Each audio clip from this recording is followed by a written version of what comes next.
kita masih bersama dengan Mbak Siska di Morning Zone dan bahasan kita semakin panas. Panas ya. Panas Gerah ya, topik gerah. ya. Karena ini kita mengangkat kasus-kasus yang lagi viral ya di media Betul. sosial belakangan ini. Yang pertama tentang kasus kasus dokter, Fenomena dokter fenomena cabul. dokter yang diduga melakukan aksi pencabulan, ya beberapa sudah menjadi tersangka. Ya. Terus kemudian juga nanti kita akan bahas juga ranah hukum terkait kasusnya RK dengan Mbak Lisa nih, Lisa Mariana. Dan ini kita nggak berdua aja, kita juga punya pengamat hukum, ada Bang Pablo Buana. Pablo Benua. Pablo Benua, sorry. Kok jadi Pagi Buana? Bang. Pagi Bang. Ya, Maaf nih, Bang, pagi. namanya ketukar-tukar. Ya, nggak apa-apa. Ya, Bang Pablo, ini ngobrol-ngobrol kita nih Bang ya. Yang pertama tadi kita bahas tentang kasus pencabulan yang dilakukan oleh oknum dokter gitu ya.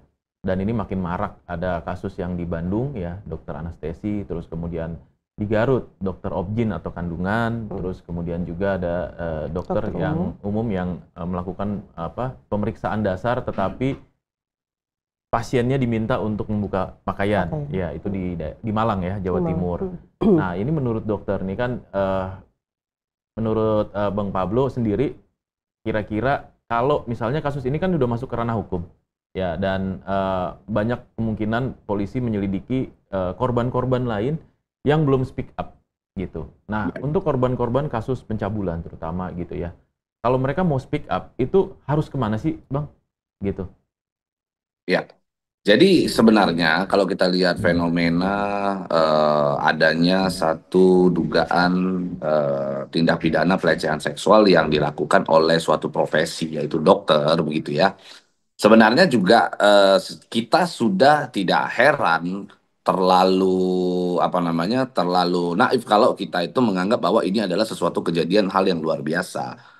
Karena menurut saya sendiri banyak profesi di Indonesia ini bahkan bukan cuma dokter, bahkan pengacara juga banyak pengacara cabul.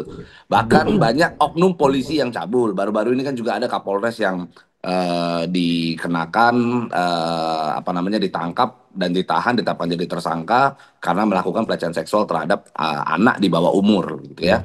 Bahkan ulama dan lain-lain itu banyak yang memang mengacu memiliki satu kelainan atau orientasi seksual yang mungkin aneh lah begitu ya, yang tidak wajar di mata publik. Nah, kalau kita melihat dari sisi kedokteran, di sini kan jelas bahwa dokter tersebut berada di bawah satu organisasi profesinya, yaitu Ikatan Dokter Indonesia. Karena segala sesuatu dokter itu dapat dinyatakan sebagai dokter, prakteknya itu surat izin prakteknya itu dapat diberikan melalui rekomendasi daripada Ikatan Dokter Indonesia, IDI gitu.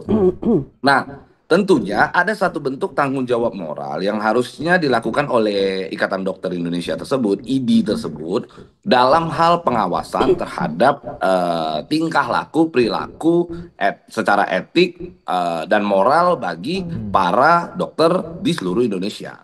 Nah, kalau seandainya sampai terjadi pelecehan seksual yang berulang-ulang sudah terjadi begitu ya, yang dilakukan oleh oknum dokter, maka tentunya ini harus melakukan satu tindakan yang konkret, jelas, dan kedepannya seperti apa. Apa yang akan ditindak untuk para pelaku, dan setelah itu apa perbaikan yang memang Ikatan Dokter Indonesia ini akan lakukan. Tentunya mengacu kepada tindak pidana kekerasan seksual.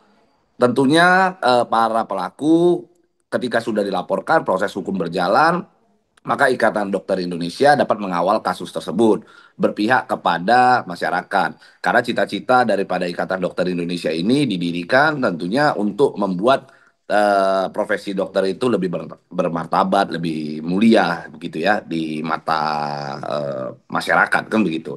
Nah, ketika kejadian pelecehan seksual tersebut terjadi, justru bukan malah menaikkan ataupun menjunjung tinggi moralitas, martabat, harkat daripada dokter.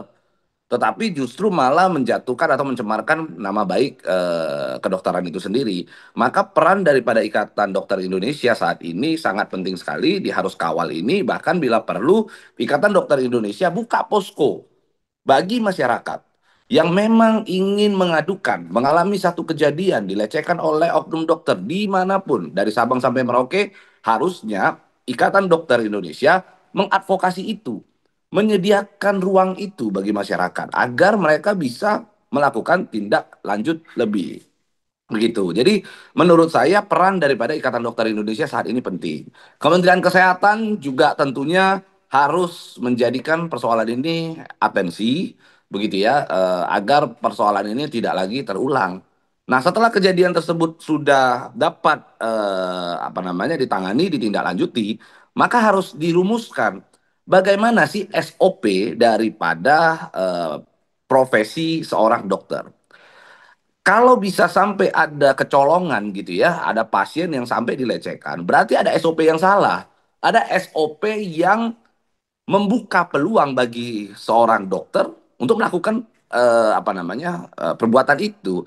Sehingga harus ada SOP-SOP yang memang benar-benar bisa menjaga keselamatan bagi pasien.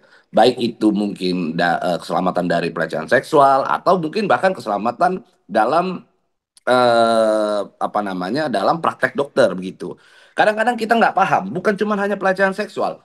Banyak kok kita kadang-kadang dapat informasi di masyarakat begitu, ada dokter yang melakukan tindakan gitu ya. Lalu tindakannya ternyata tidak sesuai SOP, salah, pada akhirnya mengakibatkan si pasien mengalami cacat bahkan sampai yang meninggal dunia. Itu saya pernah juga alami di Bogor, ada klien saya. Seseorang dinyatakan asam lambung, begitu dikasih tambahan oksigen ternyata tabung oksigennya itu kosong dan akhirnya meninggal dunia. Itu di Bogor terjadi begitu. Nah, sehingga hal-hal tersebut harus dibangun SOP, harus dibentuk, harus disusun satu SOP agar SOP tersebut menjadi acuan bagi seluruh dokter dari Sabang sampai Merauke melakukan hal yang serupa. Dan SOP tersebut membuat agar tidak ada lagi celah atau peluang para dokter untuk melakukan tindak pidana, bahkan kelalaian sekecil apapun tidak dapat terjadi. Itu sih kurang lebih yang menurut saya harus dilakukan. Dari sisi korban sendiri kan biasanya mereka ragu untuk melapor karena mungkin waktunya sudah lama, ya diintimidasi juga mungkin. Tapi yang saya mau tanyakan sebenarnya apakah memang ada keharusan untuk visum terhadap korban? Kalau misalnya kasusnya sudah lama, nah ini bagaimana nih Bang? Apakah masih berlakukah visum itu atau enggak? Nah, visum et repertum itu ada beberapa metode untuk dilakukan. Nah, untuk melakukan visum et repertum itu juga ada masa waktunya. Mungkin dari pihak kedokteran bisa nanti menjelaskan berapa lama jangka waktu visum et repertum itu bisa dilaksanakan, bisa dilakukan. Tapi setahu saya, jika pelecehan seksual itu harus mengacu kepada sesuatu hal yang berdasarkan visum, maka ya nggak akan mungkin ada perkara yang jalan kalau itu yang menjadi alat bukti utama. Tentunya pertama yang harus kita kedepankan adalah pengakuan korban terlebih dahulu. Dari pengakuan korban tersebut, dari pihak penyidik, dari pihak kepolisian, mungkin perlu untuk mendalami persoalan tersebut.